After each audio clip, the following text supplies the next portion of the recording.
What's up, y'all? It's your girl, Tay-nificent, and I'm here for Love and Hip Hop New York, Season 7, Episode 8.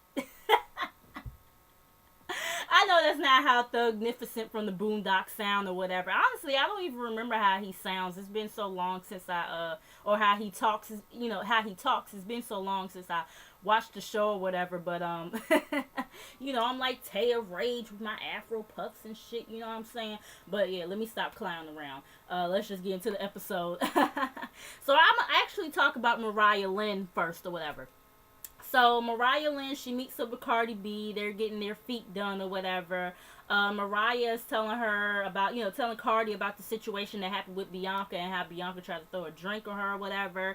And, Mariah was like, it's not like as if I told, Sky to fight her or nothing like that. I just told her to watch her man, this, that, and third. But Cardi says that, it did come off as messy and everything. And, Mariah Lynn, she understands how the shit could have looked messy or whatever.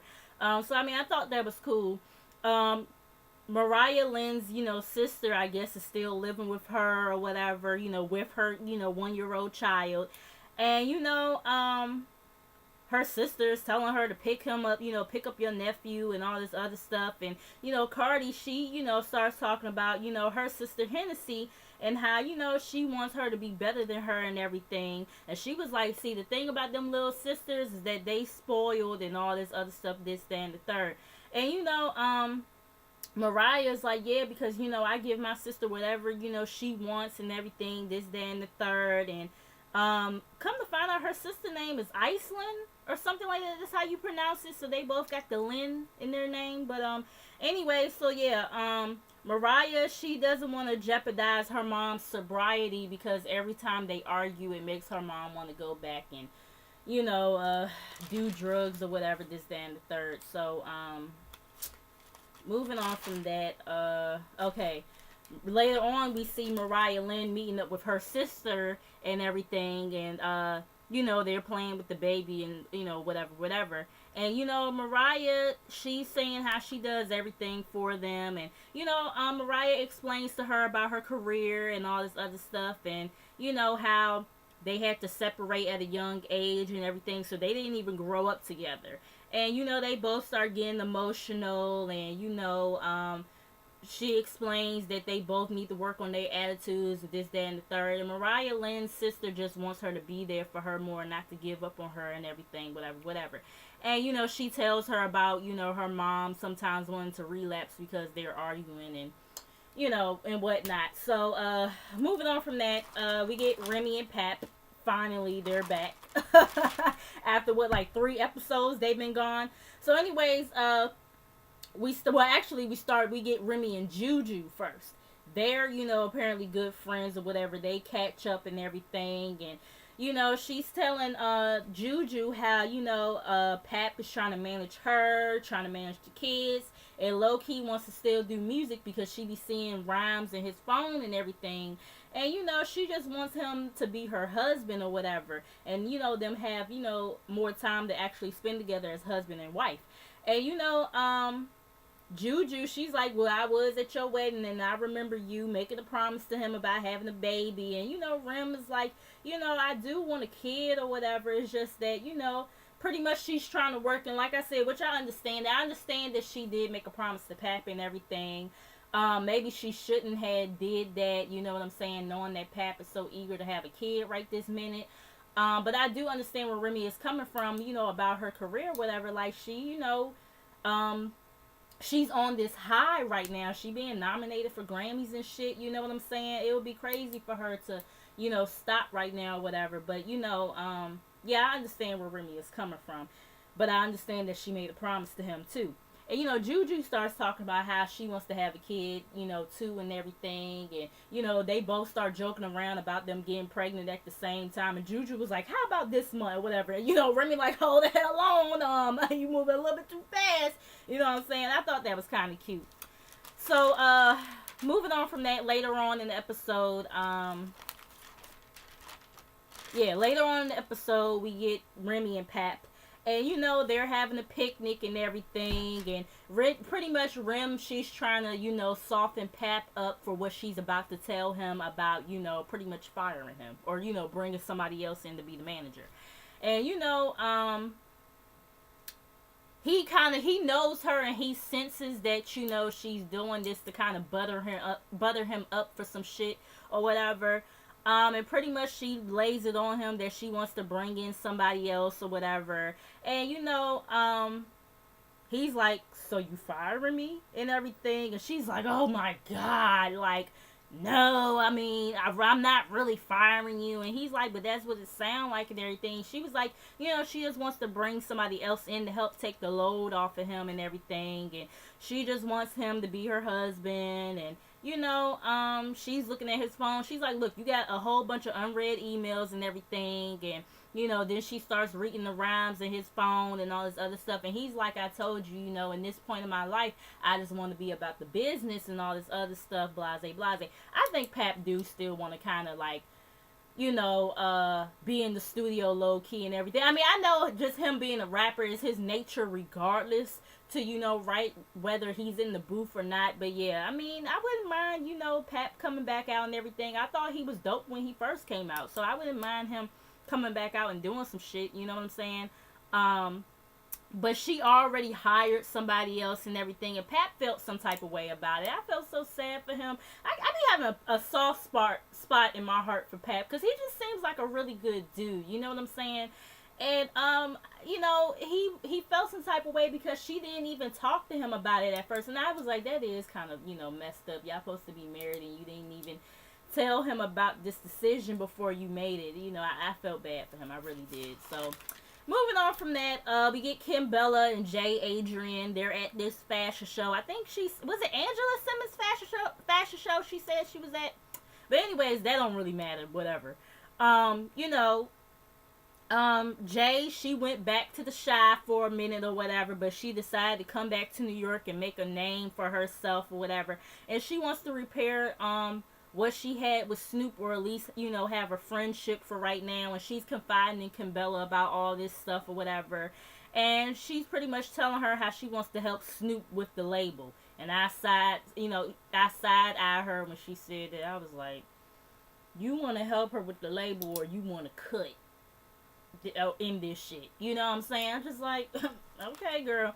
But anyway, so moving on from that, later on we see Snoop, and pretty much she's saying that she's in full focus into the Gorgeous Gangsta label. And her first client is this guy named Ike. He only has one arm or whatever. I didn't really pay attention to his rapping or whatever, so don't ask me my opinion. Yeah, so anyways, Jay, she walks in or whatever, and he, the Ike guy, he goes out the room or whatever. And, Snoop is asking how she's been and everything. And Jay don't even know what to say or whatever, this, that, and the third. And, she's saying how much she loves Snoop or whatever. But she's saying, how much she loves Snoop in her confessional or whatever. And, she's telling Snoop that she's trying not to go crazy. And she start to low-key, hyperventilating a little bit. And Snoop is like, calm down, you know what I'm saying? Or whatever, this, that, and the third. Well, maybe not hyperventilating, but when Jay Adrian talks sometimes, she just get like kind of hyped up as she talking. So, yeah. But anyways, Snoop was like, do you want to pray together? I was like, what? You know what I'm saying? Like, I mean, ain't nothing wrong with praying, but the way it just came out of nowhere, it was just like, girl, what? You know what I'm saying?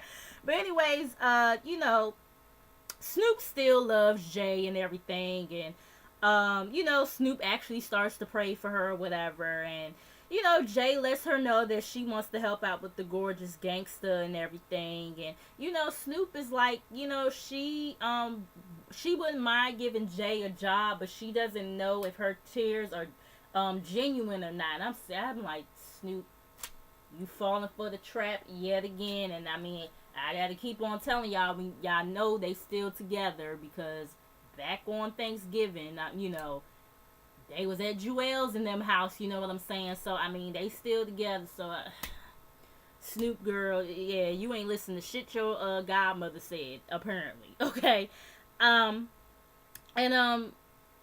Snoop is asking her, like, what can you bring to the table or whatever. And, Jay is like, I got somebody in mind that I could, bring to be a possible candidate to sign or whatever, this, that, and the third. So, moving on from that, later on, Snoop meets up with Jay and everything, and she finds out that Jay arranged for Sophie Green. Well, Sophie Green is the surprise that, Jay had for Snoop and everything, and Snoop is shocked or whatever, because she's like, what? When these two become best friends? Like, the last time they was about to rip each other's heads off, this, that, and the third. And, Snoop wants, Sophie to come to, like, a showcase for Gorgeous Gangsters to perform, or whatever, this, that, and the third. That didn't really matter too much. So, let's go back to the beginning of the episode, which is where we picked up off last week with, Yandy pretty much confessing to us what we already knew about, her and Mendeecees not being legally married, and, Juju and Kim, they're still shocked and everything. And, what's even crazier, another plot twist, is that Yandy never even sent off the paper for their marriage. You know what I'm saying? So, pretty much she signed off on the paper, Mendeecees signed off on the paper, the witness, her officiant, or whatever, they signed off on the paper, but she never sent it in. Because, she don't want nobody, she don't want the government fucking with her money and everything. And she's saying how she's one hit away from being a billionaire, one story away from being caught up in the scandal. And I'm just like, I mean, don't get me wrong, I know Yandy got credentials and shit like that, but it's like, what has been popping for you lately? You know what I'm saying? Because this shit with Bianca, that don't seem like it's doing too much, you know what I'm saying? You ain't working with Jim no more. Like, I mean, is you doing some behind the scenes shit that we don't know about? You know what I'm saying? Like, what has she been doing lately?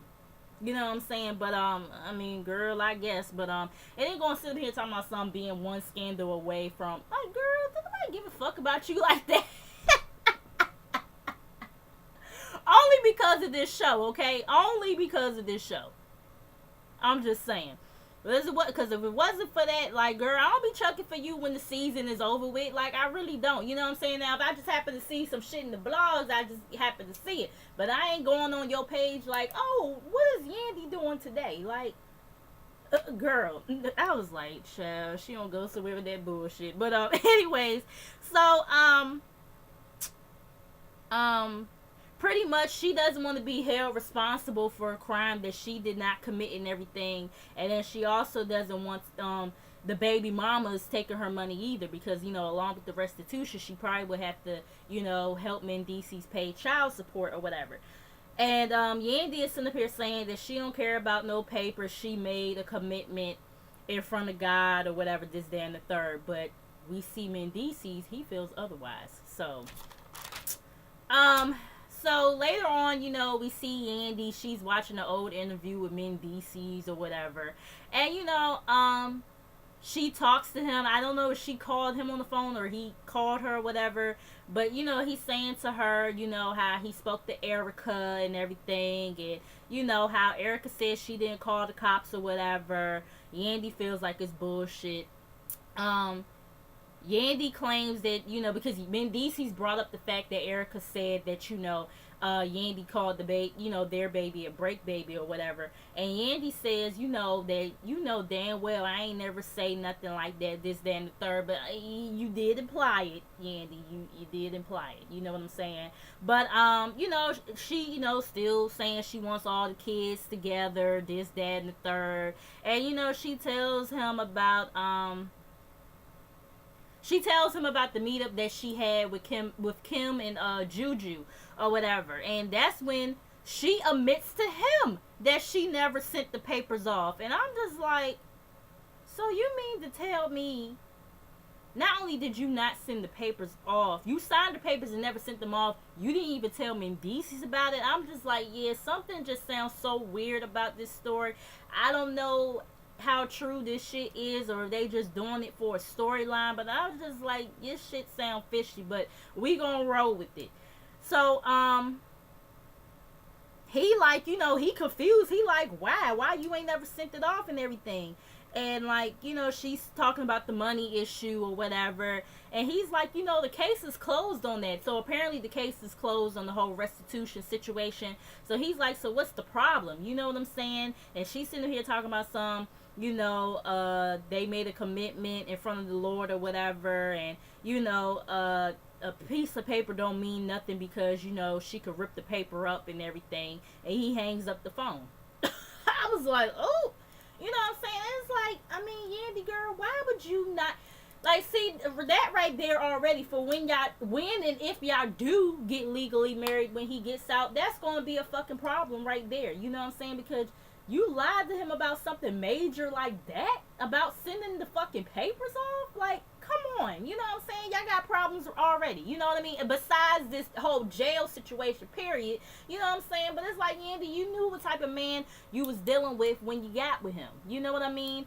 And like I said, yeah, they off to a bad start. They is off to a real bad start for her, to keep something major like that from him, you know what I'm saying? Like, I don't know, maybe she not really ready to marry him, I don't know, but yeah, it's just, I don't even know. But anyway, so moving on from that, we get Samantha and Erica. They are creating some clothing line called Trend Boys or Trendy Boys or something like that. Yeah, they're creating the clothing line, whatever.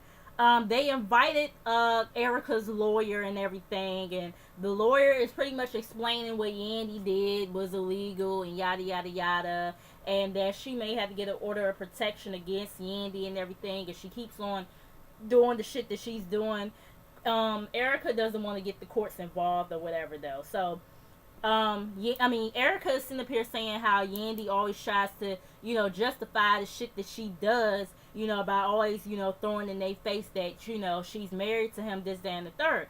And the lawyer spills the beans or whatever and says, it's a possibility that Yandy and Mendeecees may not be married.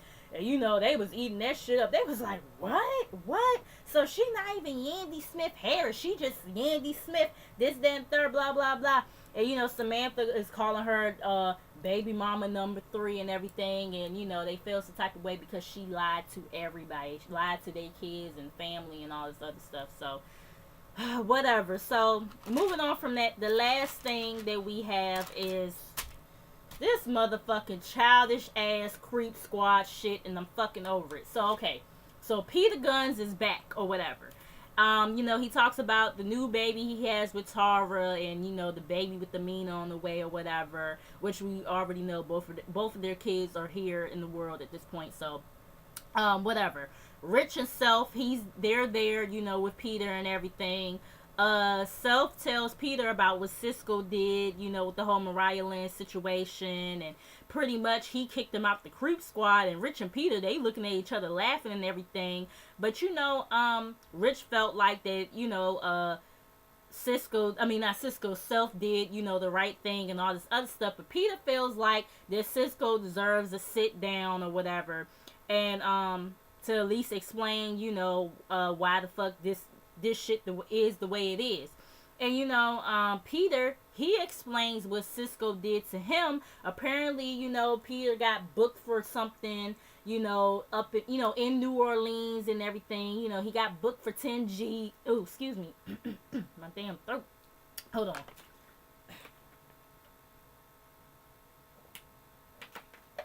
Oh, my bad, y'all. But anyways, so yeah, he got booked for 10 G's or whatever, and Cisco blocked him and everything because he knew the promoter and blah blah blah. And Peter is like, Cisco is playing with his money, and he taking money from his kids, and he got 10 kids and all this other stuff. I'm just like, I understand what you're saying, Peter, but ain't nobody tell you to have 10 motherfucking kids, motherfucker. Learn how to keep your goddamn willy in your goddamn pants. Okay, so anyways, this is the last thing that happened in the show, with the Creep Squad. This is the Creep Squad interrogation, intervention, whatever you want to call it shit. So Peter, Rich, and Self versus Cisco. Cisco shows up and everything, and he's calling them selfish, big-headed bitches in his confessional, all this other stuff. Peter starts to talk and everything, and he's like, rather than, talk about you behind your back, we could sit face-to-face, man-to-man. Cisco brings up what, Self did to him, and then on top of that, you wasn't even the one who did it. You got your homeboy to do it and all this other stuff, the whole radio station shit. And he was like, then you gonna try to throw me out of something that I created and everything. And I'm just like, oh my God. Let's be clear. All these motherfuckers is petty as shit. Every last one of them. They're fucking petty. They're fucking immature. It's just like, oh my God. Anyways, let's continue. So, Peter is like, Cisco is sitting up here saying, you try to throw me out of something that I created and everything, and, then you try to stop my money or whatever. And Peter's like, hold up, motherfucker, how you gonna sit up here and talk about stopping money after you did what you did and everything, this, that, and third. And Cisco was like that he did what he did because he was trying to, I guess, go into business with Rich or whatever, this, that, and the third, and everything on the restaurant. But then Peter gonna turn around and, Rich, he said something about Rich or whatever, but then, Peter turns around and goes into business with Rich and all this other stuff. So I'm like, so you did that shit because Peter went into business with Rich? And you couldn't go into business with Rich or whatever. And like Rich said, y'all was beefing at the time. So you gonna sit up here. And Peter was like, you gonna sit up here and take that on me? That shit ain't got nothing to do with me. And which I agree, that shit has nothing to do with Peter. Like that, this petty ass shit. You know what I'm saying? And Peter is like, he needs an apology and he needs his money and everything. And Cisco is like, Cisco, he starts laughing and everything, and he's sitting up here talking about he made the moves that he made because motherfuckers was doing shit behind his back, so that's why he did the shit that he did and everything. Just a bunch of back and forth bullshit, you know what I mean? And he was like, but everybody wants to sit up here and always blame Cisco, this, that, and third. Well, like I said, you is a sneaky ass motherfucker. All of y'all sneaky and, whatever. So Cisco says he's not going to give an apology, but he does, he is going to give Peter his money and everything, blah, blah, blah. He said he got 5 G's on him right now, at the moment. But he wants Peter to take it from him or whatever because he acting real aggressive right now. So Peter hops on the damn table and shit, and he ain't make it too far. Security grab his ass real quick. And, Cisco, he like, come on, Peter Gunz, come on, Peter Gunz, and all this other stuff. And I'm just like, really? You know what I'm saying? And Peter is like, I'm going to text you where to meet me at. And all this other stuff. And blah, blah, blah. I want to know, who do y'all think, that pretty much was the episode, by the way. I want to know, who do y'all think would win if Cisco and Peter was to really throw them shits? I don't really know. Because Cisco seemed like he can fight. But on the other hand, Peter seemed like he could throw down back in his day. But then again, the real question is, can he throw down now? You know what I'm saying? But, yeah, you guys, that pretty much was it. Make sure you guys like, comment, and subscribe. Make sure you guys come back. And I will see you guys in the next episode. In the next video. Peace.